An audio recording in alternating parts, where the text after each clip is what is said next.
If you're at work, what is happening? If you're getting ready for work, what's going on, man? Training camp opens up tomorrow, but we're going to pivot for a second here and talk to our guy, Dave Flemming, as we talk to him every single week, the play-by-play voice of the Giants. Also a little ESPN, college football, college basketball. Also ask him about the Open Championship. How about Harmon? Brian Harmon just rolling in the Open Championship. What did he finish by 6 strokes? Was 13 under in the Open Championship? Pretty damn impressive for him. What hasn't been impressive have been the Giants. After winning the first 5 on that 11-game road trip, they lost the last 6, including yesterday to the Tigers, a season-worst 6 straight loss for the Giants. They come back home tonight for the Bay Bridge series against the A's to begin a 9-game homestand. So what is going on with the San Francisco Giants? They can't hit right now. They're not healthy. Pitching's been a problem. Let's dissect it with Dave Flemming. Flem, what's happening, man? Good morning. Good morning, guys. Have you recovered from that road trip, man? You were away for a while, man. I haven't recovered yet, that's for sure. Need a little more time, but it was good to be back home. That is for sure, and to sleep at home and to wake up this morning on sort of West Coast body clock time. Yeah, I mean, I know it sounds crazy, just sort of in a vacuum, but gosh, it really is not. It's not a fake thing. When you ask these West Coast teams to do what the Giants have been asked to do, it is grueling. And so I think just getting back home, I think is gonna help change things back around. Hopefully, he gets the bats rolling, man. This slump has been bad. They started off so well on that road trip, winning the first 5, sweeping Pittsburgh, winning the first 2 in Cincinnati. Then you lose the last 2 in Cincinnati, but you get the split. But losing 3 straight to the Nats, getting swept by them, and then losing that game to Detroit, which basically is another sweep at the hands of the Tigers. What's going on with these bats right now, Flem?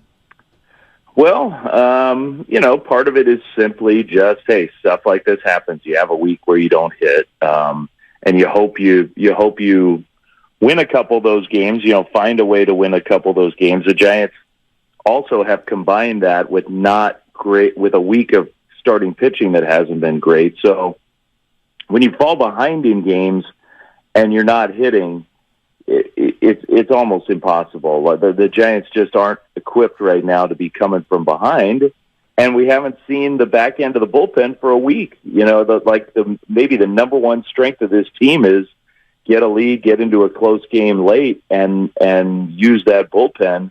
And those guys, I mean, I've forgotten what Camilo Doval looks like. He just hasn't been in the game in so long. So that's a problem. They're equipped to be a front-running team, and they've fallen behind day after day. But I mean, look, it's also the case. It's not just like cyclical. They are missing some pieces. A lot of those veteran guys are really not swinging the bats well right now. Mike Yastrzemski, J.D. Davis. Those guys are really struggling.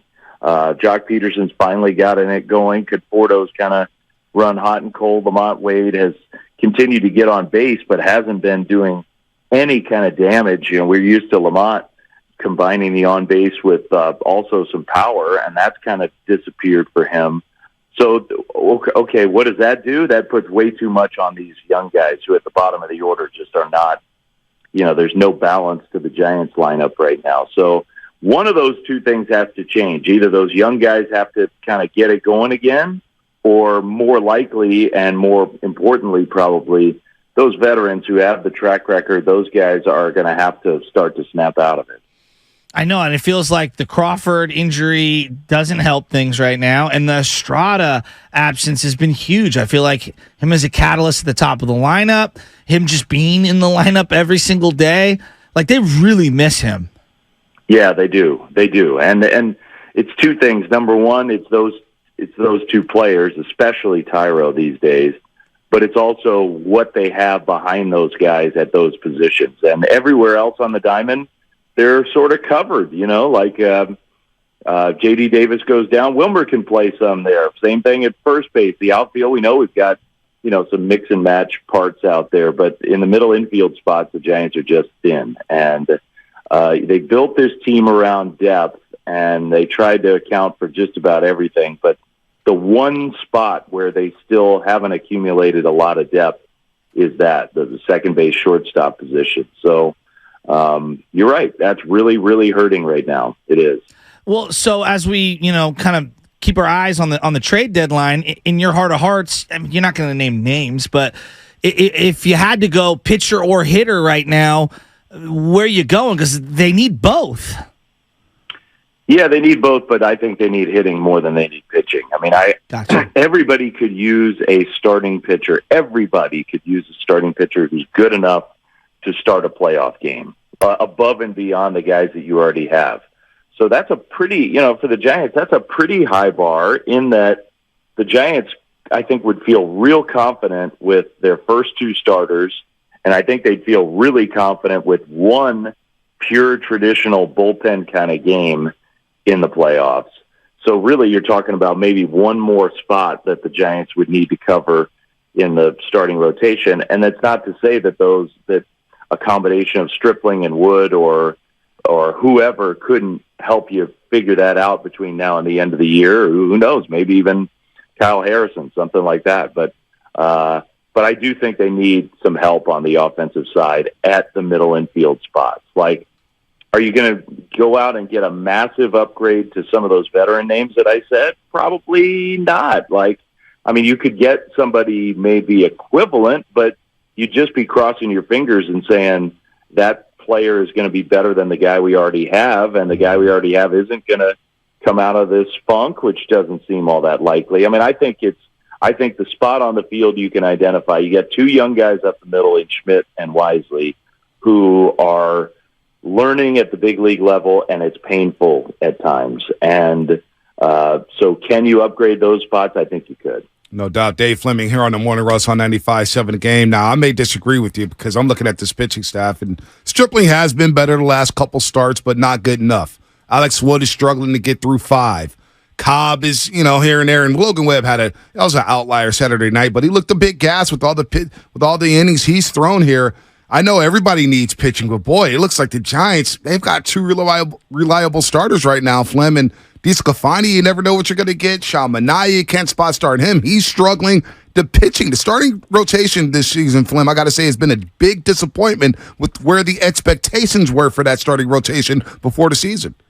Yeah, I think that's fair. I mean, they've got 7, borderline 8 starting pitchers, and I would say you would say 2 of those have had the seasons you would expect. Mm-hmm.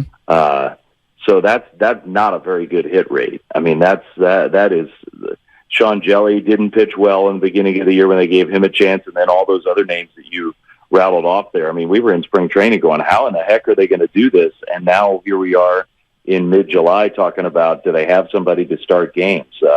There's no doubt that the starting pitching has been disappointing. Now, that doesn't mean that the overall pitching still hasn't been good. The Giants have had a good pitching year, and all credit to guys like Keaton Wynn and Tristan Beck, who aren't even here right now. Manaea in his bullpen role has been good, not spectacular, but good.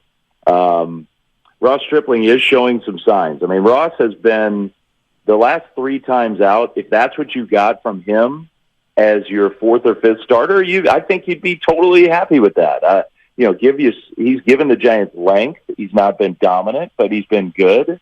I think Ross Stripling has turned a corner. That's a real encouraging sign.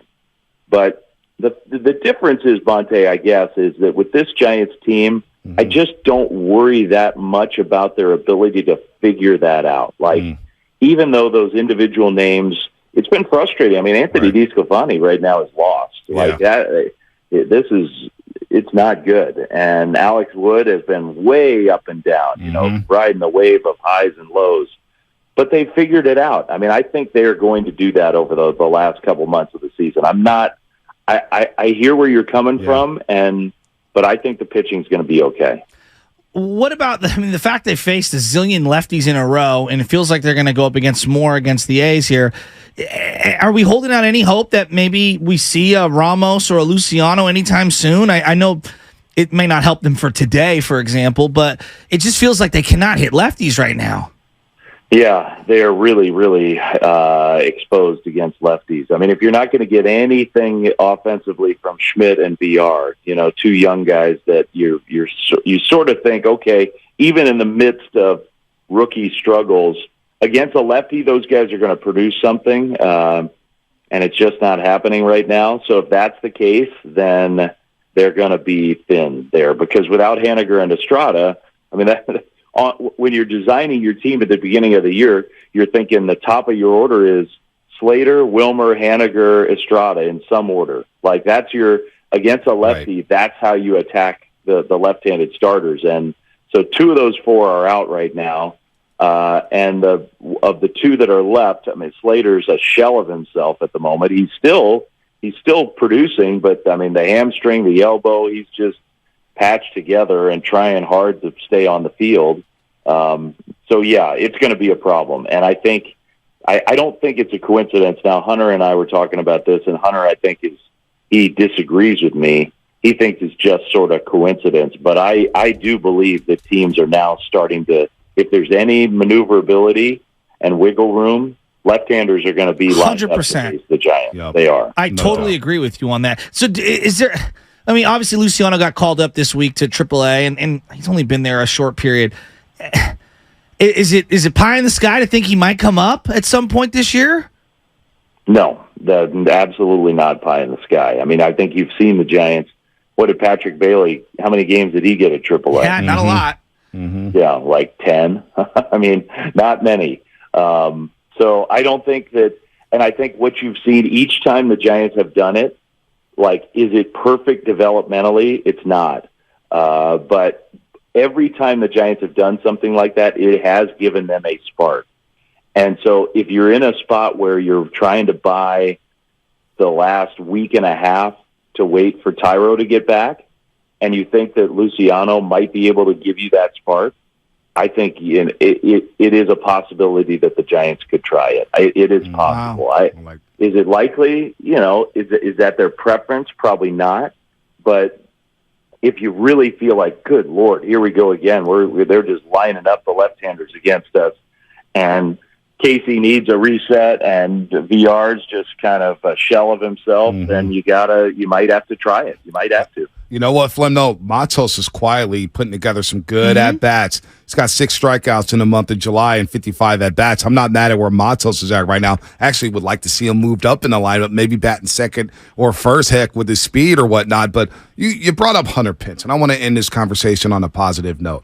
You think Hunter Pence wants to do this long term? Because he's so damn good with you in the booth. The chemistry between the two of you is you and Javi Lopez are really good too. I don't want to disrespect Javi Lopez, but I think you got something with Javi and Hunter Pence. And before you respond there, I'm being real. Not that we're on your level. You're on such a bigger level. But finding chemistry is the hardest thing to do in this industry. And it's very difficult to manufacture chemistry when you just don't have it. You guys have it. And I want him to be a part. I mean, obviously, Krug and Kuiper legends. No one's admission. But I'm saying, do you think he wants to one day?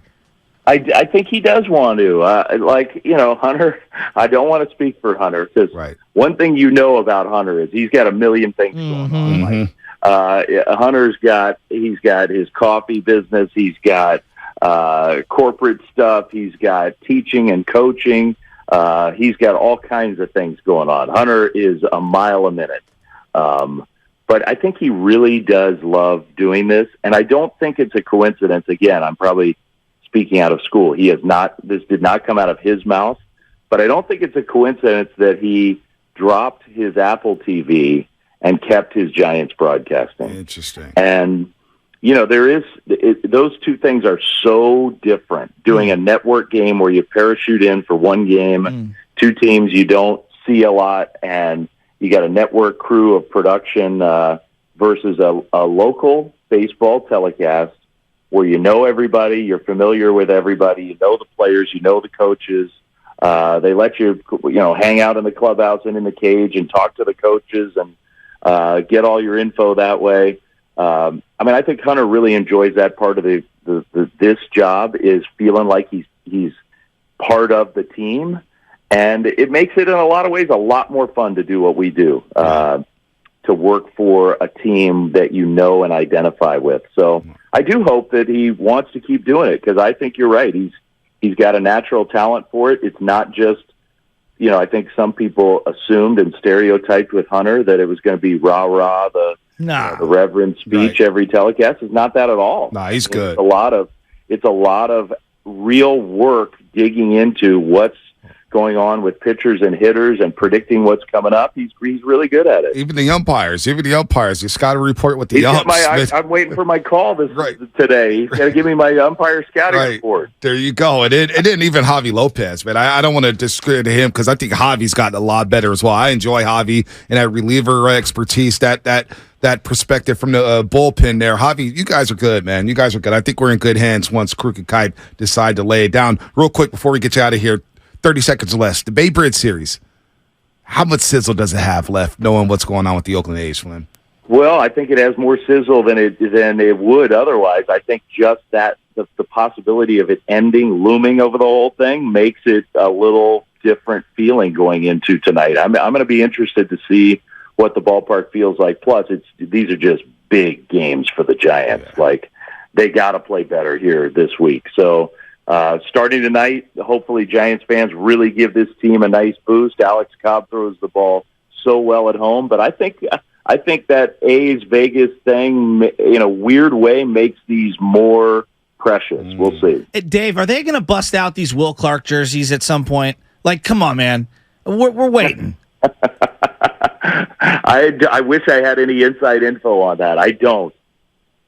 Well, tell the powers that be that my generation wants them for one night. I know what, Flem. I want the creams with no names. I want to go back to no names on the jersey. Such an old man. Yeah, I am an old man. But you know what? The no name jersey, like the Yankees and Red Sox at home, those are special to me. Get the names off the jerseys at home. Oh man, we have the City Connects, we have the Orange Fridays, we have the giant black home tops. We got a lot going on right now. I know. There's a lot. And they got to win some games. They got a 6-game losing streak going on, too. You got to snap that thing. Get back in this race here. All right, Flynn, man. We'll talk to you next week. Buddy. We'll see where they're at on this 9-game homestand.